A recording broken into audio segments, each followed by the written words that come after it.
What would you do if you met a double of yourself? I don't mean somebody who wears the same clothes or shares your taste in movies. I mean a literal double, like in the film Enemy. This is an early film by director Denis Villeneuve before he was adapting the greatest sci-fi novel ever written. He started off smaller with loosely adapting Jose Saramago's 2002 novel, The Double. Even though Enemy is not as much a futuristic sci-fi film as Blade Runner 2049 or Dune, you can see the director's central themes of introspection being out and proud, while still being eerie and weird. The film follows Adam Bell, played by Jake Gyllenhaal, a college history teacher with a life as boring as his lectures. The monotony of Adam's life threatens to crumble the relationship with his girlfriend Mary, played by Melanie Laurent, looking too good for a loser teacher. The boredom for Adam leads to daydreams in the break rooms, preserving his statue-like stoicism. His daily meditation is interrupted by a coworker who recommends that if Adam is going to stare off into space his whole life, he might as well watch a movie. The movie recommendation is Where There's a Will, There's a Way, which Adam proceeds to rent from the video store.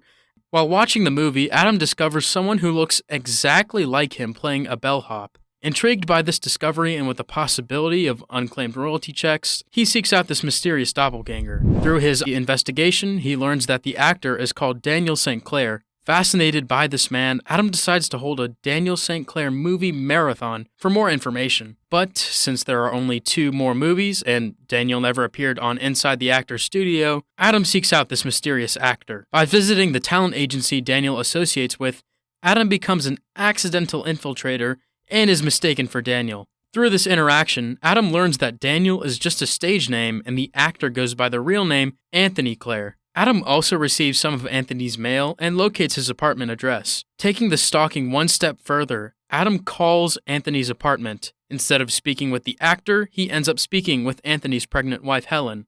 She mistakes Adam for Anthony and assumes her husband is pulling a prank on her. While this would be the perfect time to pull a prank, Adam declines this identity and hangs up, severing his audition for Cranky Anchors. Eventually, Adam does speak with Anthony, and another prank is assumed. But since AI voice replication wasn't as robust in 2013, the idea of a doppelganger becomes extra creepy for Anthony. He warns Adam to quit being a stalker, but the two seem to share a stalker gene. Soon after this exchange, Anthony grows curious about Adam and tracks down this mysterious guy who sounds just like him.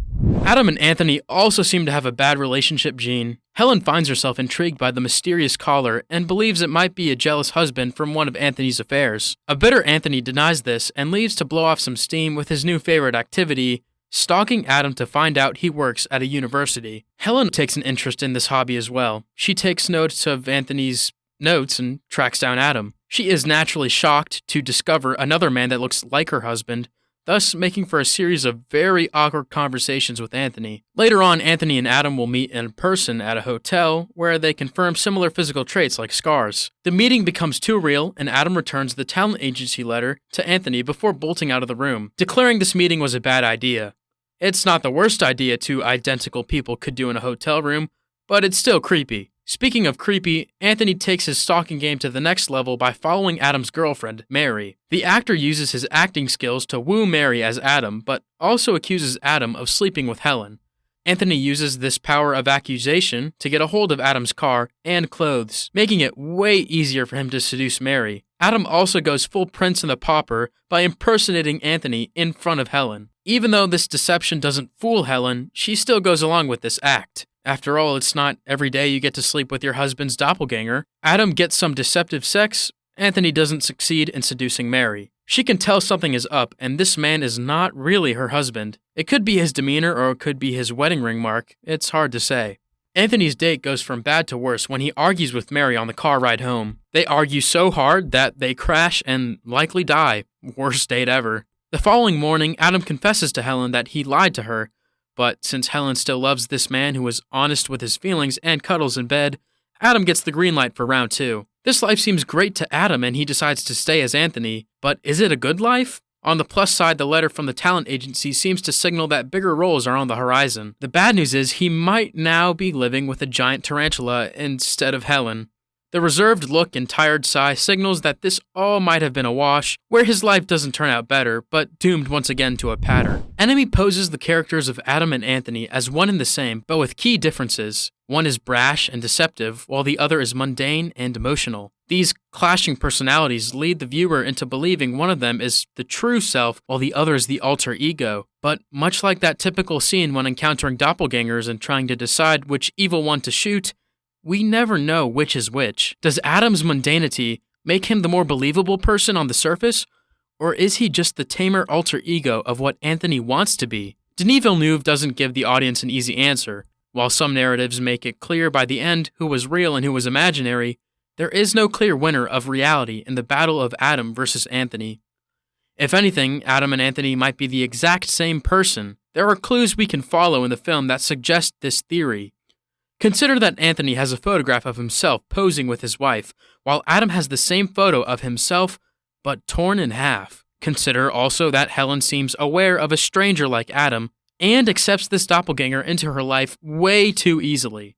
From this framing, it would seem to suggest that Anthony is the real person and Adam is the alter ego living a double life. But don't go rushing to that easy excuse just yet. There's also evidence that implies the opposite. The greatest defense for Adam being the real deal is through his mother.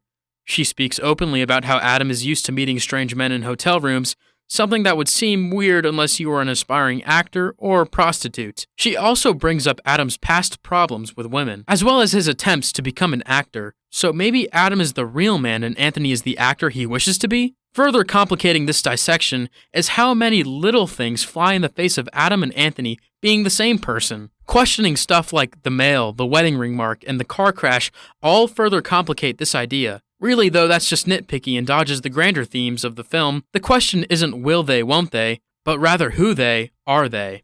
Enemy is a film that questions our human nature when posed with our own equal and how we manage power over our identity. In the opening lecture by Adam, he speaks about how dictators of the past wielded control as a pattern of mankind's quest for dominance. Adam's life also falls into a pattern of uncontrollability where he finds his controlled routine is disturbed by Anthony. The presence of this other guy doesn't make sense, and the boring teacher tries to find a boring answer. On the other side of the coin, Anthony's life is struck in a different pattern of control. He's more on a quest for power, highlighted by his acting career and affairs. When presented with somebody like Adam, it's an opportune moment for the easiest way to cheat on his wife.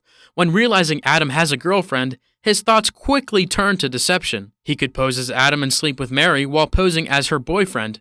None of that wooing or payment required. But much like a power-hungry dictator who bites off more than he can chew, Anthony chokes on his own impulses. He's not smart enough to get rid of that pesky wedding ring mark, ruining his chance at sex with Mary. He's also not smart enough to avoid crashing his car, thus ruining his chances of existing. So the man who wanted a double life ends up with no life at all. And yes, we know how much that sounds like something you read on a fortune cookie. Compare this with the less impulsive Adam, who feels more guilt for his actions of cheating and is open about when he was wrong. From Helen's perspective, it looks as though she has traded up for the better man. But as the ending of the film suggests, Adam might be falling right back into the same pattern as Anthony, where there are more opportunities to act on negative impulses. In a heavy divergence from the book, Enemy adopts spiders as a part of its motif. The spiders are everywhere. They're small in the opening when they're being stepped on. There are also giant ones hovering above Toronto, far too big to be stomped. Coupling this with the ending of a giant tarantula is enough to make even the most dim of viewers remark, what's the deal with the spiders? Well, the spiders are meant to represent femininity and how it reflects in a patriarchal society. The association of spiders with femininity has negative connotation of entrapment. This is more or less why Adam views Helen as a spider by the end of the film. It highlights how men in power don't see women as individuals, but rather trophies for their walls or spiders that will trap them. Consider the opening scene where Anthony ventures to a sex club to watch a woman stomp a spider. This is more than just a weird foot fetish, but a desire for control, and highlights Anthony's lesser views on women. This aspect comes back around when Adam commits to a relationship with Helen after her transformation into a spider. She cowers in the corner, fearing that she'll be squashed. While Adam's shoe size is not big enough for a literal stomping, he still has the same problem of seeing women as lesser beings. It's a hideous worldview that even someone as timid as Adam may not be able to shake when power presents itself. In the tradition of David Lynch, Denis Villeneuve's Enemy exists not as a film to be solved, but observed for its meditations on the duality of identity, masculinity, and desire. There is plenty of ambiguity to give the brain much to munch on in what it represents. It'd be easy enough to look at the film from the perspective of class and gender. At its core, however, is a story about how easily it is to get locked within patterns, making it one of Villeneuve's most cerebral films. What are your thoughts on Enemy? Let us know in the comments below, and check out our full analysis on our website.